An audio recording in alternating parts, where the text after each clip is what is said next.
In that house, there were rules. Breaking them was dangerous. We thought that if we followed them, we'd be safe. We thought that if we escaped, it would be over. We were wrong. The horror doesn't end when the screaming stops. The real nightmare is what you take with you when you leave. The house didn't end. That was the first thing I realized long after I stopped listening for footsteps. People think horror ends with noise. A scream, something snapping in half. But what remained was quieter than anything I'd ever known. The rooms stayed in their places. The walls didn't bleed. The floor no longer opened up. The house simply stopped reacting. That was worse.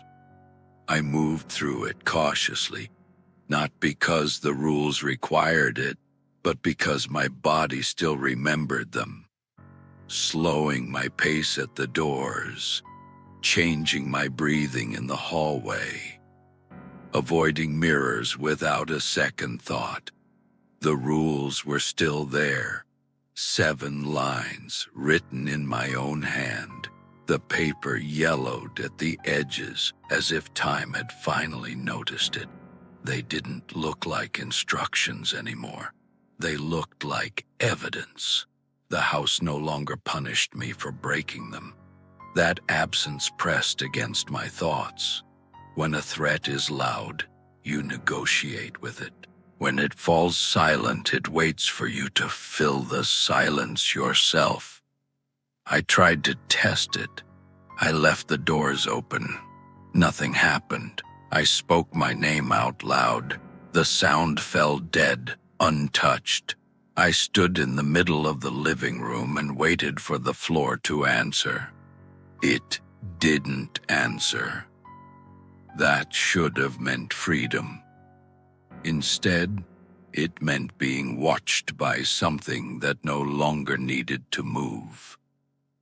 The house had learned enough. I started noticing the small things. Dust settling in lines inconsistent with the air movement. Light bending slightly at the end of the hallway, unnoticeable unless you stared too long. A silence that was organized, not empty. When I slept, I didn't dream of the house. I dreamed of the rules. They drifted through my mind in no particular order. Some I recognized, others seemed new. None of them told me what to do. They all described what would happen if I forgot. In the morning, the house was still just a house. It was a lie that made leaving seem possible. I thought distance would dissolve it. That belief lasted exactly until the first night away. The borrowed apartment was clean, modern, loud with normal life. Pipes clattered. Someone upstairs laughed too loudly at a TV show. The world behaved as it should. And yet, I lay awake, cataloging the sounds. Not because I was afraid of hearing something. I was afraid of hearing nothing. When the silence came, it was pure, too pure. Like a pause between instructions. That's when I understood that the house didn't need to follow me physically. There was no need. What it left behind was better. Memory is portable. The rules were no longer tied to the walls. They surfaced when I washed my hands for too long. When I hesitated before answering a knock. When I checked reflections that didn't belong to mirrors. I caught myself counting steps between rooms, measuring space without realizing I was doing it. preparing for reactions that never came.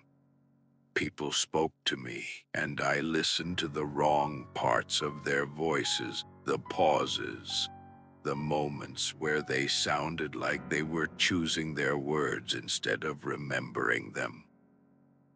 Once, in a store, a child spoke my name. I turned so sharply that my vision blurred. The child wasn't looking at me. He was reading a label out loud. My name was part of it. My body reacted anyway. That's when I realized what the house had taken from me. It didn't imprison me. It trained me. The rules weren't a safeguard. They were a calibration. They sharpened my mind to recognize patterns that don't belong to human behavior. They honed my attention so sharply that it could no longer relax. That alertness didn't shut off when the threat stopped. It stayed. I discovered the last rule by accident. It wasn't written down. It didn't need to be. It revealed itself like a habit through repetition. Every time someone asked if I was okay, I answered too quickly. Every time I said I was fine, the words sounded rehearsed. Not because I was lying, because I was practicing. The house never demanded truth. It demanded consistency. I absorbed that pattern. I noticed it in conversations. How easily I adjusted my tone to expectations. How my voice softened before anyone asked. How I filled the silence before it could become uncomfortable. I became good at preventing reactions. That was the purpose of the rules. Not survival, maintenance of continuity. The house didn't want victims. It wanted a system that sustains itself without effort. The rules were never meant to end. They were meant to relocate. One night I stood before a mirror and spoke my name slowly, listening to how it sounded when not accompanied by fear. The reflection matched perfectly, too perfectly. For a moment, I wondered which one of us was checking if something was different. That understanding didn't come with panic. It came with clarity. The house wasn't a place. It was a method. Anyone who learned the rules well enough could carry them further.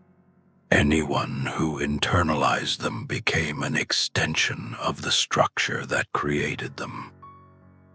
That's why the house went quiet. It didn't need to enforce anything anymore. I was doing it myself. When I thought of Ethan, the memory was orderly, like something I had already decided how to remember. The grief was real, but categorized, locked behind boundaries I hadn't consciously built. I understood then why the rules never explained themselves. Explanation creates distance. Practice creates permanence. I stopped trying to escape the rules the moment I realized they no longer belonged to the house. They belonged to me. That changed how fear worked. It stopped being sharp. It became procedural. It only activated when something deviated from expectations. A pause too long. A voice too steady. A reflection too patient. I started noticing it in others, not fear, the lack of it. people moving through space without hesitation, not turning around when something fell, trusting silence as neutral. They were untouched. I was not. Someone once asked me what happened in that house. I opened my mouth to answer and stopped, not because I lacked the words, because I understood the consequence of passing the rules on. Some knowledge should not be transferred. That was the last lesson. The house didn't want to be remembered. It wanted to be repeated. I never wrote down the last rule. I never spoke it out loud, and yet it shaped everything that came after. If you leave, you don't escape. You relocate the system. That is what aftermath means. Not ruins. Inheritance. Sometimes I imagine the house standing empty, quiet, and redundant. Its task complete. A structure without a purpose, because its purpose has learned how to walk. That thought does not comfort me. It explains me. When someone hesitates before entering a room because of something they can't name, I recognize that movement. When they change their tone of voice without knowing why, I see the pattern. The rules no longer need walls, they need witnesses. I became careful about who I let listen, careful about what I normalize, careful of the moments when the silence seems too orderly. Because the house taught me one thing better than anything else. The safest systems are the ones that convince you they're already gone. And when you understand that, the truth turns out to be simpler than any rule. The house didn't end. It finished its operation. I never went back there, not because I was afraid. Fear stopped being useful. It became a technical signal, not an emotion.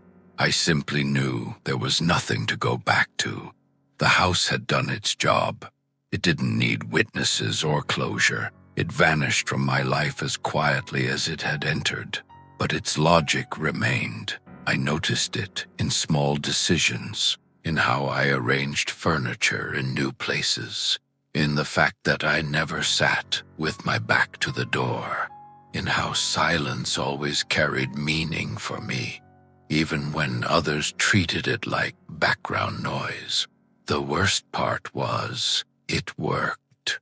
The rules I never wrote down protected me in a world that had no idea it needed them. I avoided conflicts before they began. I recognized tension before anyone named it. I knew when not to look, when not to ask, when to take a step back. I was safe, and that was the most disturbing part, because I realized that this was exactly what the house was preparing me for. Not to survive one place, to function in any other. The system no longer needed walls, creaking stairs, or dark hallways. It needed someone who would react faster than others. Someone who would accept the rules as natural. Someone who wouldn't ask questions, only correct behavior. Someone who would become a filter. I don't know if Ethan understood this before I did. I don't know if that's why he disappeared. That thought appears sometimes, but I don't let it stay for too long.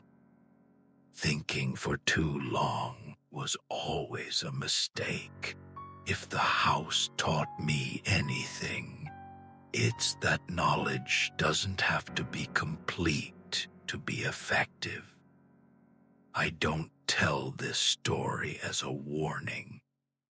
Warnings imply a choice.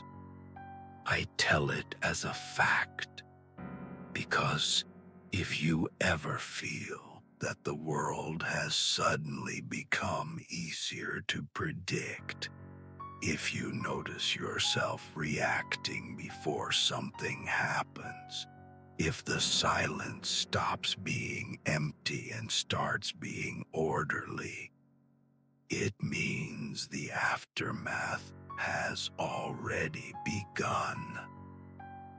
Not in the house, in you.